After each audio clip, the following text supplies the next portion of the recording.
Fala pessoal, beleza? Aqui na TV O Seu Mensagem a Cavalo de hoje vai falar sobre um tema muito forte na internet, em geral, na vida das pessoas com cavalo. O meu cavalo é ruim de boca. E aí, esse tema, dá pra gente ficar um ano gravando só sobre isso, né? Eu tô aqui montado no Bolero, que todo mundo já conhece. E para mim ele é um cavalo bom de boca, é um cavalo leve nas ajudas aqui, é um cavalo que se mantém na moldura de ideia e de ação que eu desejo para aquele momento. Então agora eu tô com uma nuca um pouco mais, mais flexionada, agora eu tô mais solto e ele se mantém.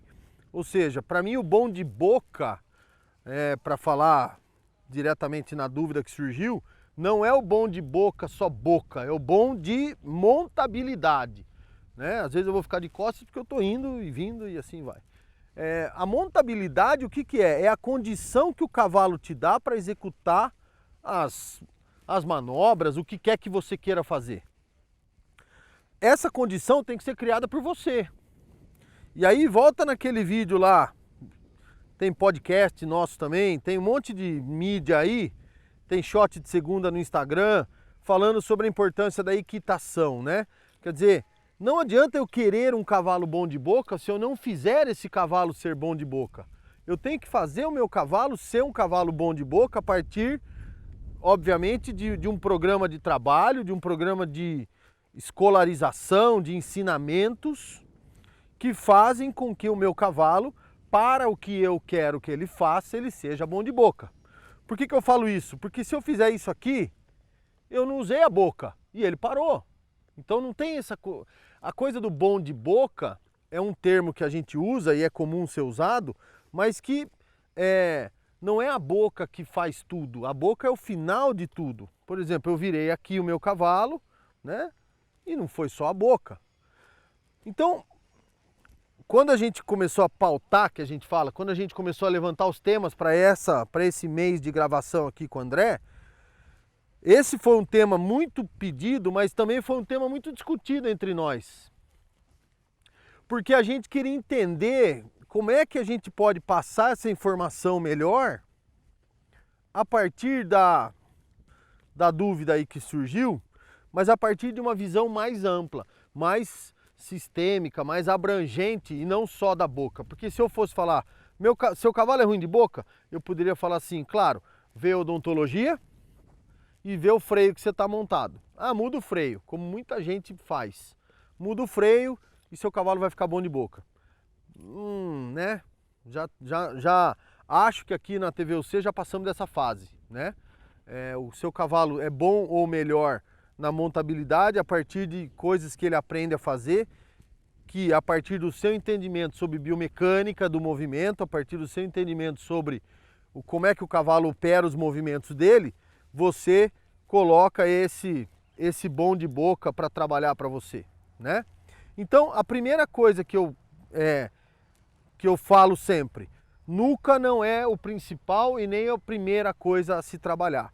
Nuca vai ter que ser trabalhada, vocês estão vendo aqui a nuca sendo trabalhada, desde que eu não perca a chamada fluidez do meu cavalo, desde que eu não perca a qualidade de passada, desde que eu não perca a descontração, desde que eu não perca nada do que eu tenho sem a mão na boca, né?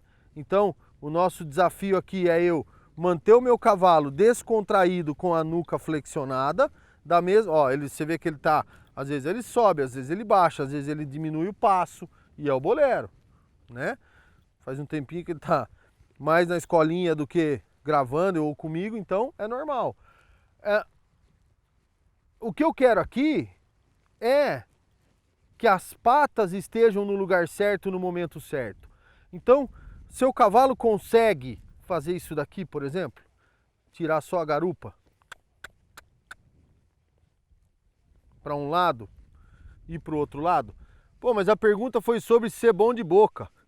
Pois é, mas ser bom de boca, né? Ou a condição da montabilidade está diretamente relacionado com a qualidade do engajamento desse posterior embaixo da massa.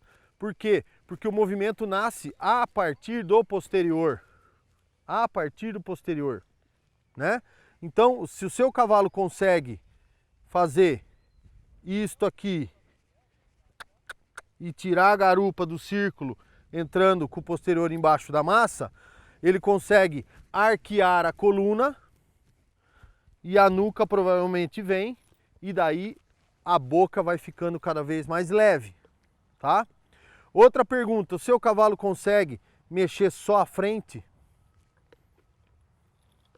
Para cá e para cá, parando a garupa? Por que isso é importante? Porque para ele conseguir mexer a frente, eu não estou falando de espinar, estou falando mexer a frente. Querem ver? Seu cavalo consegue ter esse tipo de qualidade de movimento? Aqui e aqui. Com a garupa parada, aqui e aqui. Opa, aqui ele se mexeu um pouquinho mais. Aqui e aqui. Aí. Ou a garupa aqui e aqui. Aqui e aqui. Você consegue conversar com as partes em separado? Porque a hora que aqui mexe, o dorso mexe. A hora que aqui mexe, o dorso mexe. A hora que aqui mexe, o dorso mexe, o pescoço mexe, né? Seu cavalo consegue, então, trabalhar essas partes funcionais que tem tudo a ver com a boca, por isso que eu falei que lá no final, eu falei lá no começo que o final da história é a boca, né? E depois você consegue tirar movimentos laterais simples, não é o ladear em 90 graus, mas só mexer espada e mexer garupa juntos. Aí, uma espécie de cedência à perna. E depois, o seu cavalo consegue passo, trote e galope sem a dependência da sua mão. E eu sei que já vai vir o cidadão lá falar, mas aí é o bolero, quero ver fazendo o meu. Só falo isso para deixar claro que, como tem gente que ainda pensa atrasado, né? Porque é óbvio que o bolero um dia foi chucro, né? E para eu mostrar o resultado eu tenho que estar no bicho pronto, né? Então, seu cavalo consegue isto aqui e isto aqui, sem que você precise exclusivamente da mão. Se eu avanço o meu quadril, meu cavalo vai. Se eu coloco o meu quadril para trás, meu cavalo vem. E eu não precisei mexer com a mão, né? O que significa que o que não significa que eu não vá precisar da mão. Mas significa que a leitura do meu cavalo está tão refinada comigo, tão alinhada, que a hora que eu ponho um trote e a gente fica no trote, eu não preciso da nuca para nada e eu não preciso da perna para nada. Agora, se eu colocar a mão na minha rédea, levemente, tirar um pouquinho da barriga, aí, e pedir a parada aqui, agora eu tenho a nuca trabalhando para mim. Mesma coisa se eu pedir aqui, para ele vir aqui, agora eu tenho nuca trabalhando para mim. Tenho nuca trabalhando para mim. Aqui mesma coisa. Opa. Aí, tem um galopinho aqui agora, vou colocando a mão, tenho nuca trabalhando para mim. Mas, talvez o que as pessoas queiram em termos de bom de boca é o leve na sua boca.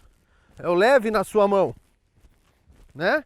É o cavalo que fica na posição, ó, sempre leve, ó, né? E que a hora que eu peço a parada, eu tenho uma frente alta e um posterior trabalhando. E tenho aqui uma frente alta e o anterior trabalhando. Já tem vídeo disso aí por aí, aqui no canal. Aí. Boa! Boa! E vejam que a nuca tá no lugar que ela tem que estar, natural. A rédea tem um contato, mas não tem peso. E a leitura do meu corpo é que faz a coisa acontecer. Portanto, cuidado, né? E muito cuidado com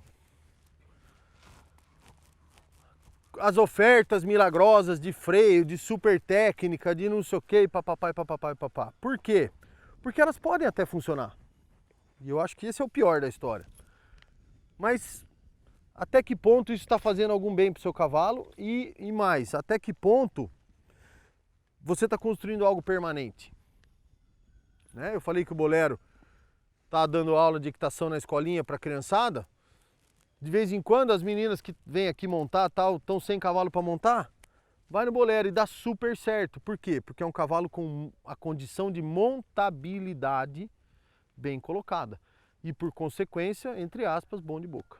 Pensa em tudo isso que eu falei, bate no liquidificador, vê como é que você está montando seu cavalo e realmente pense se o freio é o principal. Acho que se formos falar de boca, odontologia. Feita por veterinário e não por prático. Odontologia faz a diferença na hora que você põe uma embocadura. Mas a embocadura em si não faz a diferença se as partes não estiverem bem colocadas e seu cavalo não tiver essa condição da montabilidade. Tá bom? Tchau, valeu.